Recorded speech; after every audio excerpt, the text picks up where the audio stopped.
When fear is coming, still you're calling me. When faith is lost and my hope exhausted, you will be my strength. When my mind says I'm not good enough, God, you're enough for me. I've decided I'm not giving up, 'cause you won't give up on me. You won't give up on me. Your love is holding on and it won't let go. I feel it breaking out like an echo. Your love is holding on and it won't let go. I feel it breaking out like an echo, echo in my soul.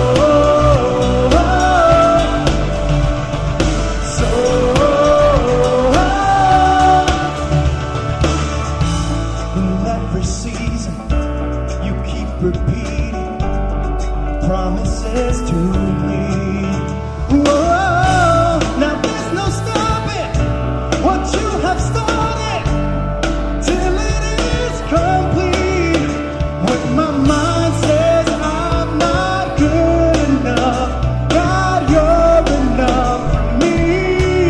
Yeah, I've decided I'm not giving up, 'cause you won't give up on me. You won't give up on me. Your love is holding on and it won't let go. I feel it breaking out like an echo. Your love is holding on and it won't let go. I feel it breaking out like an echo, echo in my soul. Soul.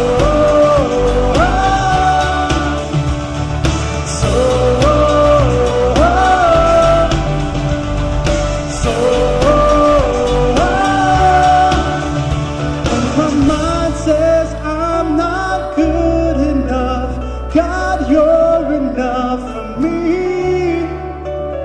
I've decided I'm not giving up, 'cause you won't give up on me. You won't give up on me. Your love is holding on and it won't let go. I feel it breaking out like an echo. Your love is holding on and it won't let go. I feel it breaking out, breaking out. Your love is holding on and it won't let go. I feel it breaking out like an echo. Your love is holding on and it won't let go. I feel it breaking out like an echo, echo in my soul.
worship with you this morning. If you're new to our campus right now, or if you're watching online, we're so glad that you're here. We consider you our VIPs. And so I'm Josh, I'm our youth pastor here. This handsome and small guy right here to my right. This is Pastor Tim. He's one of our associate pastors. And our senior pastor, PT, right here. Put your hands together. We want to say real quick, happy pastor appreciation to our pastoral team. And we're so thankful and honored to all that God's doing at this house and the heart that you guys have for this house. We've talked about it over the past few weeks that soon you'll see some walls moving, some walls falling down, some walls going up. And we're excited for all that's going to be done in our kids ministry and what that means for making more room here in this auditorium. And God's making a way, so we thank you for that.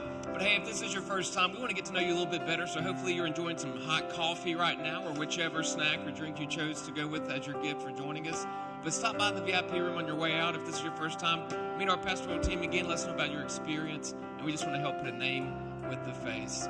That being said, we're going to continue worshiping through our giving now. So thank you so much for your I-1 pledges, your tithe, your offering. Because with all of that and God's help and multiplying that seed, we're able to do God's will. So thank you so much. Pastor Tim, how can we give today? Thank you, Josh. And once again, we would like to thank everyone in the building for what they're doing and helping us to take ministry to a high level, as Pastor Tracy talks to us all the time. But while we're here, we can give traditionally in the two front corners of the church. We can also give in the drop box if you would like. And those that are tech savvy can give online or text to give. Pastor Tracy? It's great to be at CrossPointe. How you feeling today? You guys look fabulous, the ones that are in enough light that I can see you. You look great. It's an honor to be here. One of my favorite passages of Scripture is 1 Timothy chapter 6, 17 and 18. Do y'all have that? They might put it up. If not, I'll read it right here. Oh, they got it. Command those who are rich in this present world not to be arrogant, nor to put their hope in wealth, which is so uncertain, but to put their hope in God, who richly provides us with everything for our enjoyment. Everything you have came from God's hand. Command them to do good, to be rich in good deeds, and to be generous and willing to share. I just want to clarify, our goal as a church or as leadership at this church is not to push or to intimidate or to make anybody feel bad. If you're not at a place where you're comfortable to give and support this ministry, and maybe you just don't know enough about it yet, but we do want to make it so phenomenal. We want to make it so engaging that you want to connect and that you hear of God's blessing, His favor. And you know, if God never does anything for us, we can never outgive God. We just could never. If He stopped today with His blessings, we could never outgive Him. But He's promised us that when we step up and we connect and we're generous and willing to share, that He's going to step in and He's going to do some incredible things. It's always fun to get texts during the course of the week, and people have got to where that they text me pictures of checks that they got in the mail. You know, we're not always going to pray this prayer together, but for right now, we're trying to just remind you of the promise and the provision that God gives when you support His work in the world to reach people that are far from God. So let's put it up and say it like you mean it. Say it from your heart. Reach down deep and let's celebrate what God's doing. Here we go. As we return the tithe to God's house, we're believing the Lord for jobs and better jobs, raises and bonuses, benefits, sales and commissions, healings and miracles, interest and dividends, checks in the mail, and divine protection for my family. Go ahead and put your hands together as we finish this up. It's offering time. It's sowing time. It's giving time. Is there a hallelujah in the house from the cheerful givers today? We're celebrating that. Let's have church. Amen.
Hey, I'm pretty excited about this series, and today the first sermon is entitled, Those Darn Mirrors Don't Lie.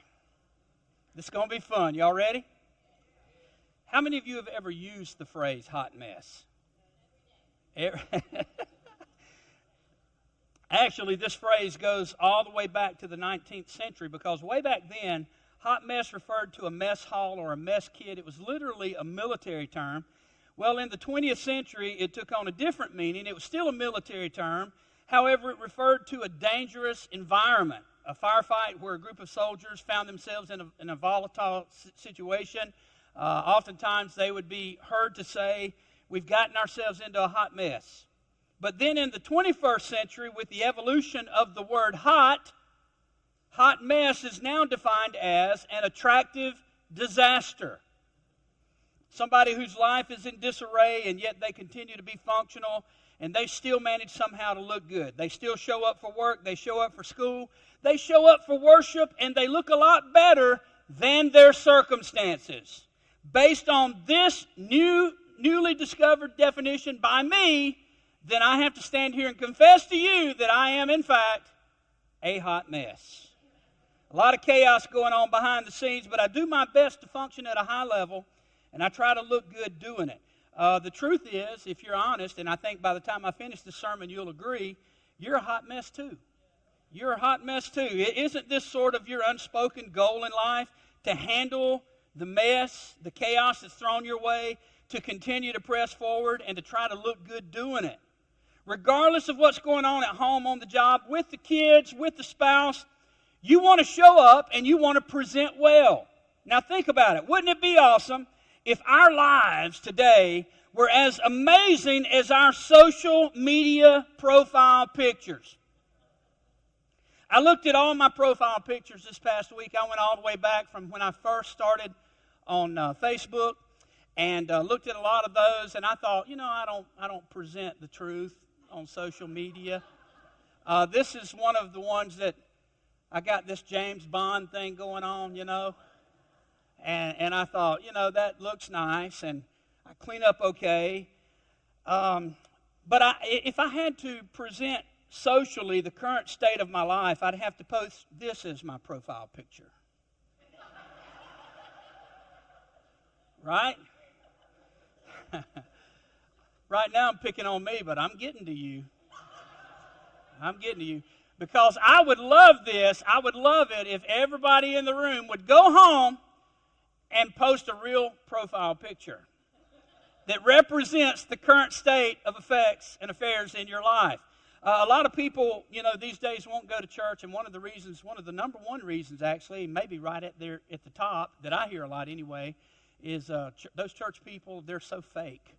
And I'll clean that up because they usually say it's just a bunch of hypocrites in the church, and I don't want to go to church with hypocrites.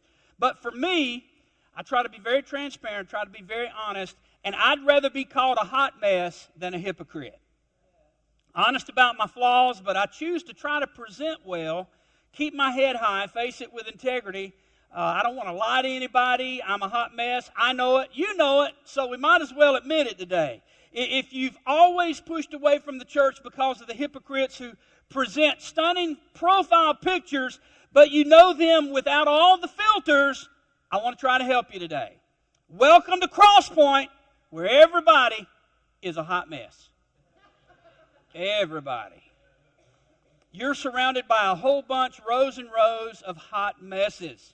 Because we've all got a mess going on somewhere in our lives, but we just clean up good, So in this series, I'm going to talk about all kinds of messes, okay?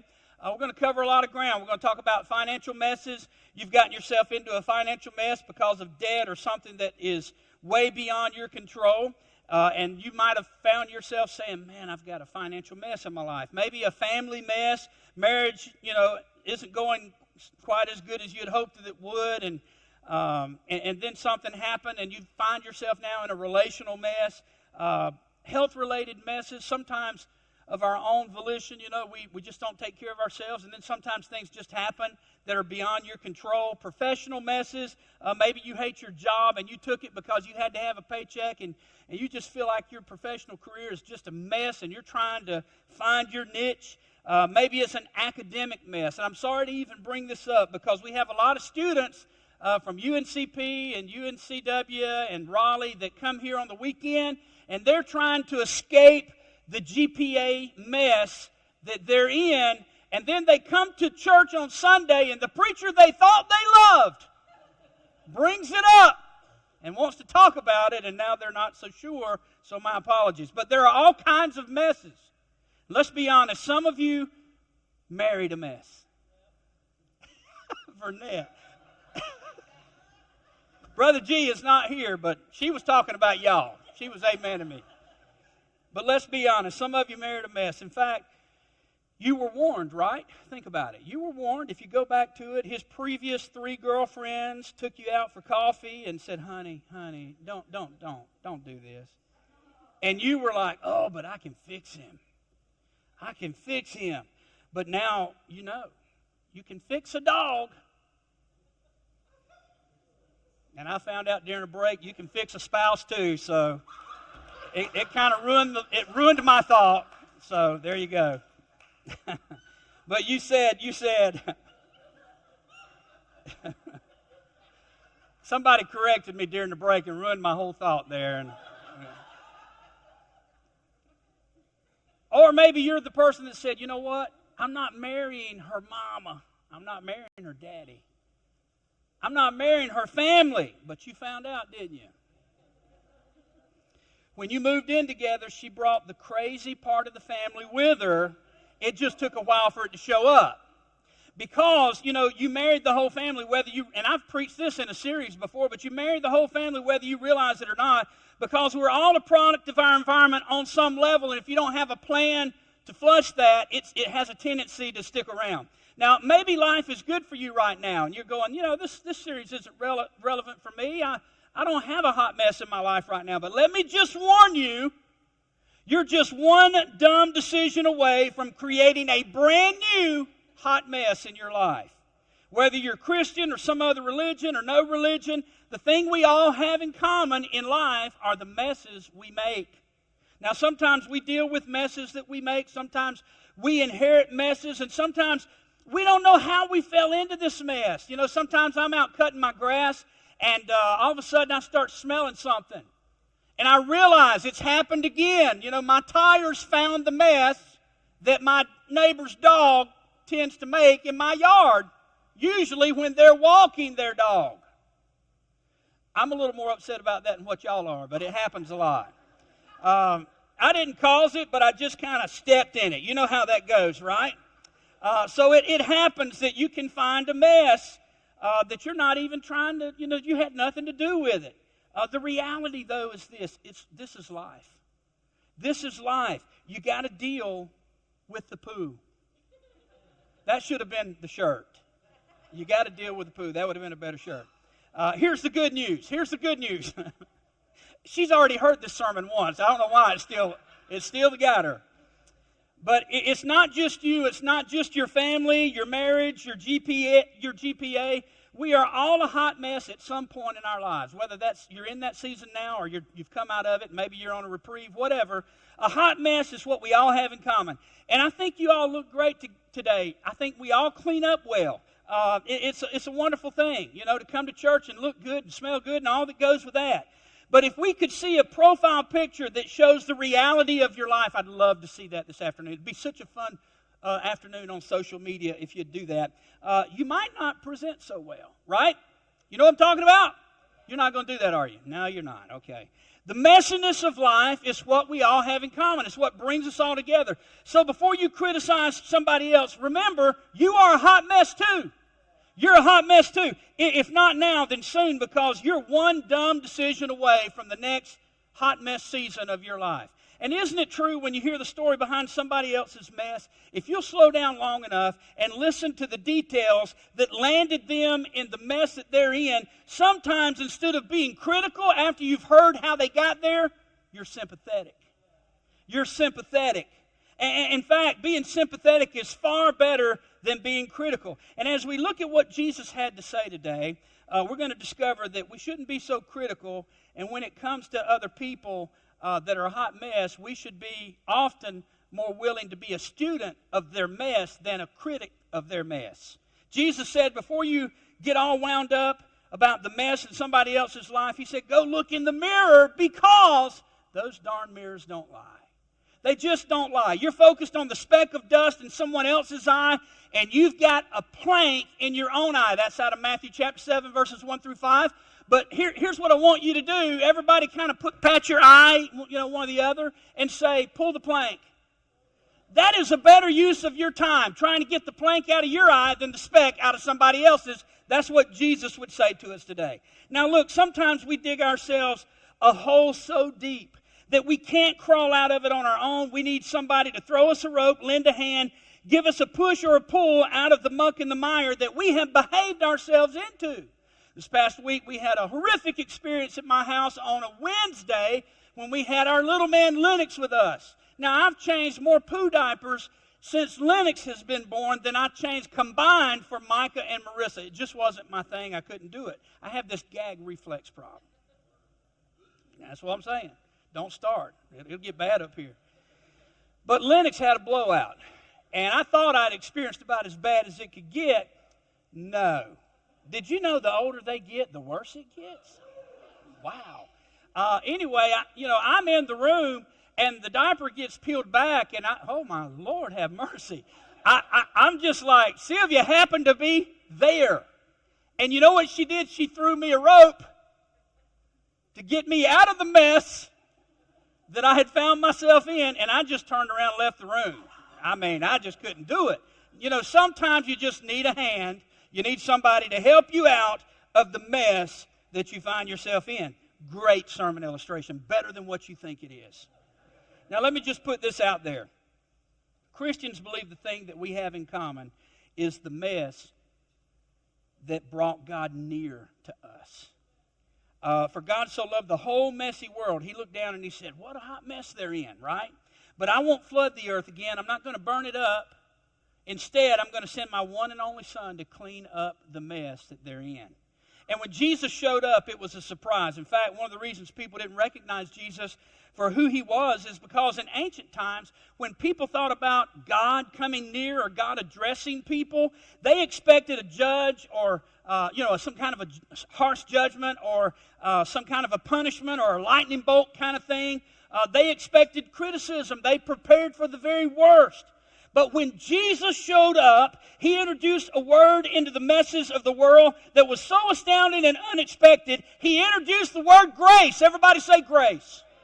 And nobody expected it, and nobody saw it coming, and most people missed it. So if you're a hot mess and you're trying to look good and stay functional, hey, I get that. We have that in common. Everybody in the room has that in common. But the gospel is for you because Jesus came into this world, and listen, not because he felt sorry for you, but because we had dug ourselves into a deep hole and we couldn't get out. We were in a mess. We were in a mess. And here's something else that Christians believe. The mess in your life is a lens, and if you can see your mess for what it is, in other words, if you can recognize a mess when you see one, then you can see God. You'll be able to see God. I'm going to unpack that and explain it, because to recognize one is to acknowledge the other. In fact, my hot mess is a lens through which I can discover God. God reveals himself. He reveals his presence, his reality within the context of my messy life. If you can recognize your mess, you are one step away from acknowledging God. And that's a big deal. Now, the Apostle Paul steps into history not as an apostle, not as a Christian, not as a Bible writer, but as a guy who was on mission to destroy the church. He believed Christians were trying to take Judaism in a crazy direction around some crucified Nazarene who twisted the law and had corrupted the temple, and he was hell-bent on putting a stop to it. So the Apostle Paul decided to shut down the church. God got his attention, and you know the story, the Damascus Highway and all that.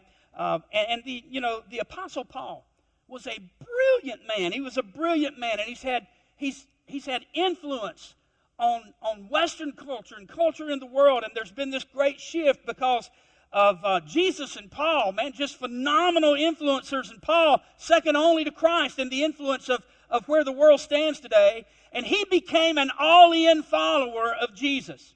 So he begins establishing churches around the Mediterranean rim, and as he plants these churches, he started writing these letters to encourage them, the local church, to encourage their faith, and because the letters were so extraordinarily valuable, they were collected, they were copied, and today they're part of our New Testament, right?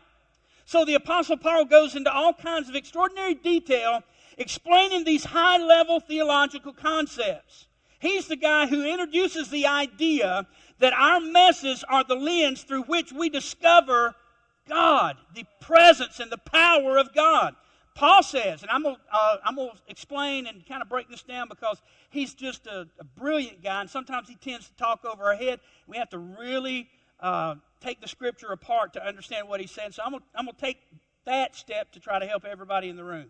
He says this, now we know that whatever the law says, it says to those who are under the law.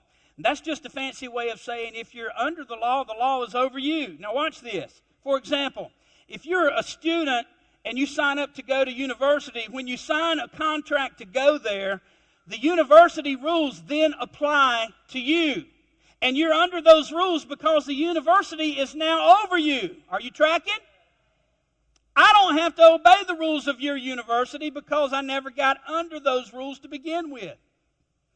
Paul says that whatever law you're under, that law is over you, and he's talking specifically here in context about the law of God. The law of God in this context, though, can be several things, and it's several things to a whole lot of different demographics of people. If you're, for example, if you're an Orthodox Jew, it would be the actual law of God as is found in the Old Testament. If you're a Christian, it would be the law of Jesus. And the law of Jesus is this, that you treat other people the way that God, through Jesus, has treated you. And because we've made a mess in different areas, and we have that in common in different areas of our life, all of us fall short of the standard, either God's standard, the Old Testament standard, the New Testament standard, and we always have a lot of people here that are not Christians every weekend. It's a great place for seekers to come and lean into faith. But if you don't subscribe to any faith system right now, then the standard of your own conscience, because you cultivate a conscience whether you realize it or not. Non-believers violate their own conscience just like Christians violate the New Testament law of Jesus Christ. For Christians, our conscience is fed from a moral standard derived from the New Testament covenant of Jesus that says to love everybody and treat everybody the way that Jesus has treated us. Now, we don't always measure up to that standard that we subscribe to, whatever the standard is that you subscribe to. And when we mess up and fall short of whatever standard we are trying to measure up to, at work, at school, family rules, whatever, when we get busted, we get caught with our hand in the cookie jar, most people have an auto response set up. It's our way of justifying our failure. You messed up. Everybody else knows you messed up. They saw you. You got caught. So our auto defense is this. Well, nobody's perfect. That is exactly what the Apostle Paul is trying to get across to us. When you acknowledge that you're not perfect, when you say that, you're saying there is a law, there is a standard, there is an ethic that you haven't lived up to. It exists, and you're saying, I've fallen short. Now, whenever you acknowledge no one's perfect, you're acknowledging that there is a perfect. Let's talk about it. There it is, and I'm not that. And there's a subtle sense of accountability to something that is over you, and you're under that. Paul goes on and he says this. He says, now we know that whatever the law says, it says to those who are under the law, so that what? Is the purpose so that we can be perfect people? He says, no. That's not the purpose at all. So that every mouth may be silenced. Ooh, it's tight, but it's right. It's going to get good up in here. Here we go now. So that every mouth may be silenced and the whole world, that's everybody in this room and everybody outside of this room, so that the whole world would be held accountable to God. Not accountable to PT, not accountable to you, not accountable to somebody else, but the whole world would be accountable to God.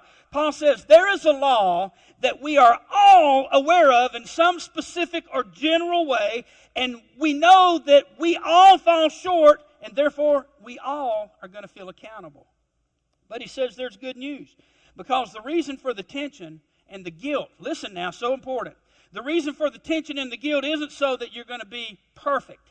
It's not so you can be perfect. That's not his point at all. The point of the law, the mess, the chaos, or the tension is so that we would all be silenced, especially when we're about to look at others and be critical of them, because now we realize that we fall short too. We're all a hot mess. Let's just say that. We are a hot mess. Say it. Let's make it very personal. I am a hot mess. Telling you, no one has room to be critical of others. We're all accountable to the source of the law that we fall short of, whether it's God, whether it's your conscience, whether it's Old Testament, New Testament, whatever it is, we're all accountable to that law, and we're all going to fall short of it. This is why Jesus says, before you judge somebody else, you need to look in the mirror. You need to look in the mirror. And when you look in the mirror and you see that big plank in your eye, wouldn't it be wise to just be silent? And that's just a nice way of saying, shut your pie hole. Right? Because the whole world is held accountable to God. And then Paul says this, therefore no one will be declared righteous in God's sight by the works of the law.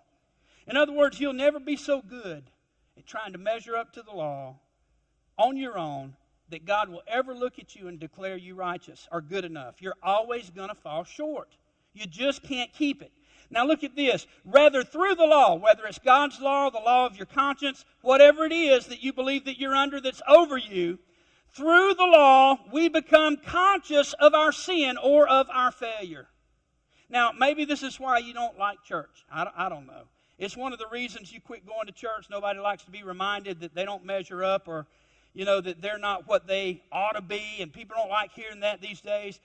But listen, Christian folk, there's no way to escape this. There's no way for non-Christians to escape this, because they all subscribe to some standard. Because I'm a Christian, though, when I read the New Testament, I'm reminded that I don't love my neighbor like I should. Right? I don't forgive like I should. I hold grudges when I shouldn't. I'm reminded of the standard, because the Scripture, the law of God, is a mirror, and mirrors don't lie. And aren't you thankful that they don't laugh? That's a wonderful thing. So let me ask you a question, and this is uncomfortable, but this is a good question. What standard are you under? What standard have you placed yourself under? Is it the Old Testament, the New Testament, another religion, your conscience? Whatever it is, what does the standard that you're under remind you of? In other words, how does it poke you and prod you? How does it remind you? And usually, isn't it usually the same thing, whatever it is, over and over, that it keeps reminding us of, it keeps poking us, usually an area of our lives where we've fallen short, right? Isn't it that habit that you can't break, the addiction that you just can't seem to quit? You've told your parents, I'll never do it again, but you keep finding yourself right back in the same mess that you were in before. Because in that moment, you're experiencing the law for the exact reason that God gave it. It's a mirror and it's a reminder. It's a mirror and it's a reminder. And then 3 verses later, he gives us his bottom line. Paul sums up this argument and he says this, for all, everybody say all. And this isn't just for religious people, he says, for all have sinned. That's the big Bible word, right? What do you mean sin, Paul? Can you break that down for us? And Paul says, sure, I'll break it down. For all have sinned and fall short, because falling short is what it means to sin. And fall short of the glory of God. You see, I fall short of my own standard. My own standard, my own conscience. I fall short of that. I can't even be what I think I need to be most of the time. I mess up all the time. I'm glad there are people that will forgive me for that. There's some that won't, but some people will. Aren't you glad that there's people in your life that will forgive you for it?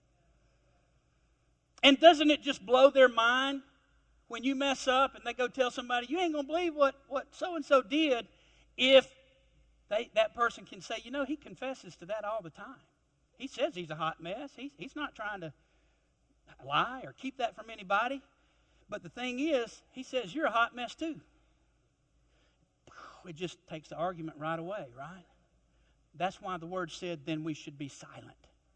It shouldn't be a rumble out there going on when somebody messes up or when somebody does something other people don't like, because you realize before you start trying to remove a speck out of somebody else's eye, you got to pull the plank out of your own. Can I have a witness on that?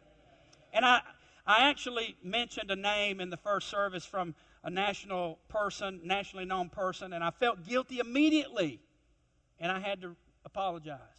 So I'm not going to do it again. Don't go back and watch the video from the first service either. It was a mistake on my part. But he said, all have sinned, and we fall short of our own standard. In other words, I can't even think of who I need to be and be that person. So we all do that. Everybody is silenced because everybody falls short of the glory, the magnificence, the greatness, the perfection of God. None of us are going to measure up. And he's reminding us of the reason that we recognize a mess when we see one. Watch this now. Stay with me on this, because let me tell you something, folks. Get this. What I'm teaching to you today is the reason that people, even older adults, when this light goes on, this is the reason. They've lived their whole life pushing away from faith, but when this light goes on, I've seen, and I'm going to give you a great example, I've seen men and women, older men and older women, when this light goes on, surrender their heart and their lives to Jesus Christ. This is a big deal. It's a huge deal, and if you can get this, it'll just open up your world to the power and the presence of God. In other words, everybody is silenced because everybody falls short of the glory of God, the magnificence, the greatness, the powerful perfection of God. And he's reminded us of the reason. He's reminding us of the reason. It's because every mess has a reference point. Watch this now. You know what the marriage is supposed to look like. You know how you should behave and how you should respond. You know you should be able to break away from that habit. You know that you shouldn't be in that relationship. Every mess has a reference point, and Paul says it is the awareness of our own hot mess that awakens us to something outside of us to which we are all accountable. This is his point. That the awareness of our mess, I can't even live up to my own expectations, so I certainly can't live up to God's. So my natural flow as a human being is, well, I'm not doing good. I need to try harder. I need to work on this. I need to get this right. I gotta come up with a plan. And Paul says, no. That's wrong. That's not the right approach. He said, wait a minute. God didn't establish the standard. He didn't set up the law so that you would try harder. God doesn't poke your conscience so that you'll just become a better person. Man, there were so many hundreds of laws, over 700 in the original law, and God didn't just give 700 laws to make everybody comply. He set them up. They didn't even know he was setting them up. He set them up. There was no way they were going to keep all that law. There's no way you're going to measure up to your own standard, much less to God's. He set us up for failure. He made sure. God doesn't poke your conscience so that you'll just become a better person.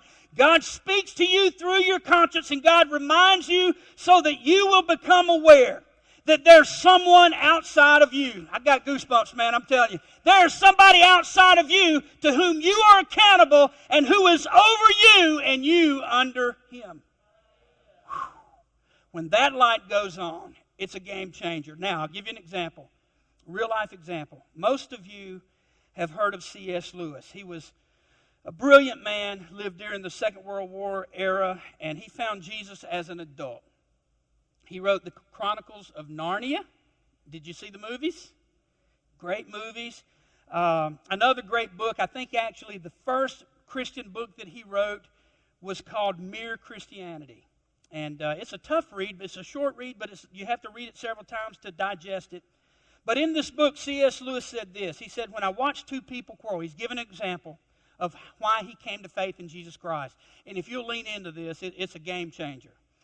He said, when I watch two people quarrel or fight, they're having a heated debate, here's what I'm aware of. Those two people are both appealing to a standard that neither of them created and neither of them can escape. He says two people are quarreling, and he gives an example here. He said, one says, "You're not being fair." And the other person defends himself, "I'm being fair, you're not being fair," right? And it just keeps going. And every argument they approach, they have a different perspective. Same idea, but they see it totally different. So they argue about it. Now he says whenever people quarrel, if you watch, this is a big deal. If you watch, he said they're both appealing to a standard that is outside of them that neither of them created. They didn't come up with this. Where did the standard come from? And then he says this is so powerful. He said, rarely in a quarrel between two people will you hear one of them say, "Well, to hell with your standard. To hell with your standard." Watch this now. So powerful. In other words, he's saying, nobody ever says, "Well, let's just forget justice. Let's forget mercy. Let's forget sensitivity. Forget being a good husband. Forget being a great wife. Forget all that." No one, he says, ever dumps the standard. They don't dump the standard, but they do argue that they're keeping the standard better than the other person. And this just bugged C.S. Lewis to death when he was not a Christian, but he was checking out the whole faith thing. Why is it that all over the world there's this thing that we feel accountable to, we just can't get rid of, and we clearly didn't create it? It's a standard that we didn't set. Because if we had created the standard, we would just dump it. And then we wouldn't feel guilty anymore, right? We'd just get rid of it. And in the first chapter of Mere Christianity, C.S. Lewis says this: the law of gravity tells you what stones do if you drop them. In other words, the natural law of gravity tells you what's going to happen to a stone if you hold it out in your hand and then just let it go, right? And then he goes on, he talks about all the natural laws and how they make the universe very, very predictable. Natural laws, as an example, natural laws, if you play golf, are why you can become a better golfer. Because gravity doesn't shift. It doesn't change every 30 minutes and change the way that you approach or hit the ball, right? In other words, the laws of nature are predictable. They're observable. He says, so everybody knows when you drop a rock or stone what's going to happen. But look what he says next. This is so powerful, and I hope you get it. But the law of human nature tells you what human beings ought to do and what they ought not do. The law of human nature says if you're kind and gentle, if you're good to people, life goes better. If you eat right, things go better. If you refuse to become addicted to anything, things go better. In other words, we know what the laws of human nature are, which remove the tension from our humanity if we just abide by those laws. Are y'all tracking? Still with me? He said, and this is a quote, he said, but unlike any other area in the whole universe that we know of, when it comes to the laws of human nature, even though we know what they are, he said, but we don't do them. We don't do them. And it just bugged him. And he's like, what is that? And he says this: human beings all over the earth have this curious idea that they ought to behave in a certain way, and they can't shake that. Doesn't matter who you are. Those who do know the penalty for doing so, right? Average people never say, I shouldn't be sensitive. Sensitivity's stupid. I shouldn't honor other people. That's stupid. Or I shouldn't be fair. That's just stupid. He says there's this built-in, heart-driven sense of ethics and morality that we just can't shake. And then he caps it off with this. And this right here is what drove C.S. Lewis as a mature adult to become a believer, a Christian. He said there is something above and beyond the ordinary facts of men's behavior. And yet quite definitely real. It's not something that we imagined. We didn't create it, but we find it pressing on us. This is powerful. He continued, we have all felt the pressure of conscience. Paul said this a different way. C.S. Lewis said it like this: we've all felt the pressure of conscience. That pressure is the gracious presence of God, and we can't escape it. It is universal in every single culture. Woo! Y'all, I got goosebumps, so help me. Second time in a row. This is so powerful. It's a game changer. This is not God pressing on us so that we'll be better people. It's God pressing on us so that we will acknowledge and recognize God. God didn't give over 700 laws in the Old Testament so that they would actually try to keep all of the laws. They tried and failed. He knew when He gave it to them they were never going to measure up. He did it so eventually they would acknowledge, I'm a hot mess. I can't do this. I need help. Where's your help come from? My help comes from the Lord. Man, it comes from the Lord. And then, once you notice this, our mouths will be silenced. When you realize that I can't measure up, I'm a hot mess. And we're going to realize there is a law, there is a standard that we cannot maintain consistently. Therefore, all the people in the whole earth are silenced in the presence of God. And then you won't be critical of someone else's hot mess because you realize as you enter God's presence that you are a hot mess yourself. That's better preaching than what you think it is. And again, once we acknowledge our own hot mess and we acknowledge that we fall short of our own standard, and certainly God's standard, then we're a step away from acknowledging God. Now, the pressure that you feel is not pressure from God to just be a better person or to try to be a more perfect person. It's a reminder that there is a God that wants you to be aware that He is there. He's there. There is a perfect that none of us will ever be until we see Jesus. And the Bible says, then we shall be like Him. For we shall be changed in the moment, in the twinkling of an eye. Right? And it's the pathway, the portal, the channel, the window, the lens to begin understanding the presence and the power of our Heavenly Father. Now, the moral of the story today is simply this. We all have something in common. What is it? We're all a hot mess. Religious, non-religious, Christian, non-Christian, some other religion. What we all have in common is the mess that we make. Do you know what that means? Think about this, man. This shook me up. It means that you have something in common with the person that you despise the most. You have something in common with the group that you despise the most. I come so close to just naming some that I know y'all don't like, but I thought I'd end on a high note. But I've got some good news for you. Paul says this: when you recognize you are a hot mess, you won't be critical of others. You will remain silent. You'll remain silent. Wouldn't it be awesome if people would just realize that? And you know how to take their argument away? Go ahead and admit, I'm a hot mess. I mean, where do they go from there? I stand up here all the time and I tell you, look, I'm the most imperfect person I know. I mean, I don't get it right. I'm very transparent about that. And if you want a preacher that's other than that will lie to you, go somewhere else. Because here we're going to tell you the truth. We're all a hot mess. All of us, everybody in the room. So let me send you out of here with a homework assignment. This week, when you see somebody, second part of your homework assignment, because the first part, don't forget, change your profile picture. Let's be real. Oh, and tag me in it. Just hashtag my hot mess. Please, please make my afternoon grand. Let's do this. Let's do it. Come on, people. Let's be real. Let's be real. My hot mess, and post a pic, okay? You don't have to make it your profile picture, but that would be so much better. So here's the homework assignment, part 2.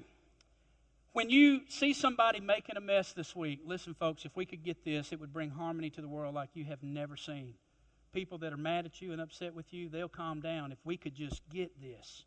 If we could get it, if you could get it, if the world could get it. So when somebody is making a mess out there, whoever, wherever, whatever, when you see the mess this week, instead of being critical, instead of being judgmental, instead of setting yourself apart, instead of thinking to yourself, at least I'm not like them. High and mighty kind of thing. At least I'm not like them. Instead of, I don't even want to go talk to them. kind of a high and mighty attitude.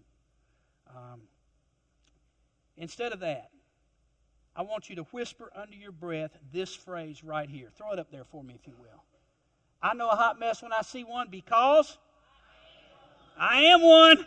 Stand to your feet. Let's practice this. A hot mess is what brings us all together. It's what everybody in the room has in common. Are you tracking? I love you guys. I love pastoring a hot mess church. I don't mind going to county jail and bailing you out. If Sylvia gets a bonus, we'll set it aside and we'll save it for you because you're a hot mess. Whatever your hot mess is, we'll try to help you through it. But a hot mess is what brings us all together. Let's say it in full voice together. And I want you to say it. I want you to say it like you believe it, okay? Because I'm telling you, this is so liberating.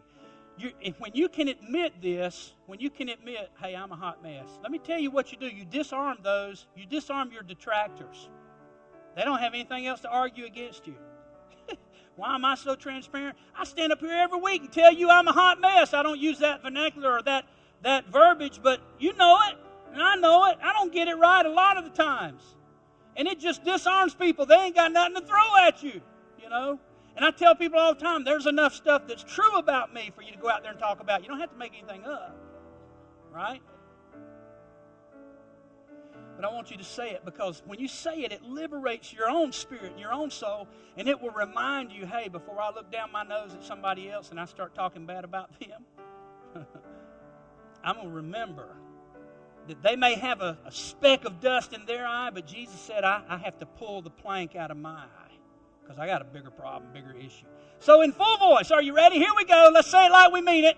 I know a hot mess when I see one because I am one. Let's do it together in 3, 2, 1.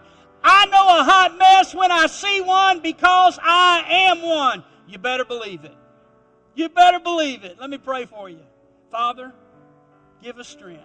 Father, give us strength to admit and to acknowledge. Because when we admit and acknowledge, it puts us one step closer to recognizing God. Thank you for it.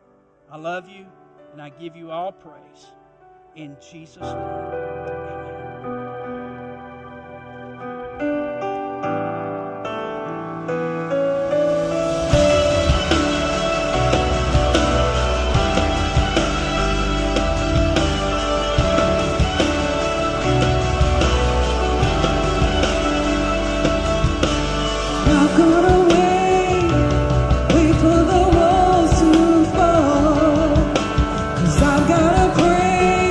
That will bring them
dry, hot mess, hoping that we can fix some of the mess in our lives, but acknowledge that it's there and that we have a God with us each step of the way.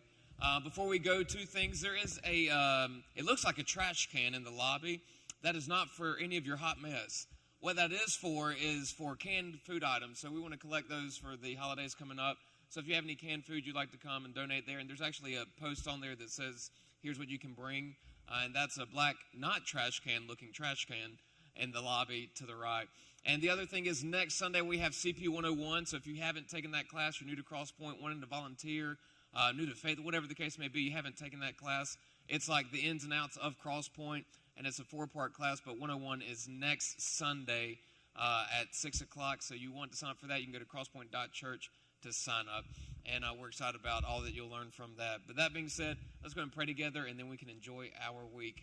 Dear God, we love you. We thank you for this. We thank you for the acknowledgement of our mess, but we thank you for you coming into the world to fix it.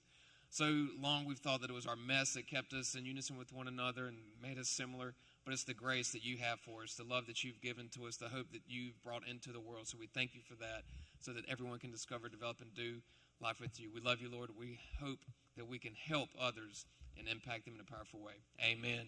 Have a great week, and if you are a teenager, shout out to you for downloading Kanye's new track, Parent. It is okay. That is okay. We built this city. We built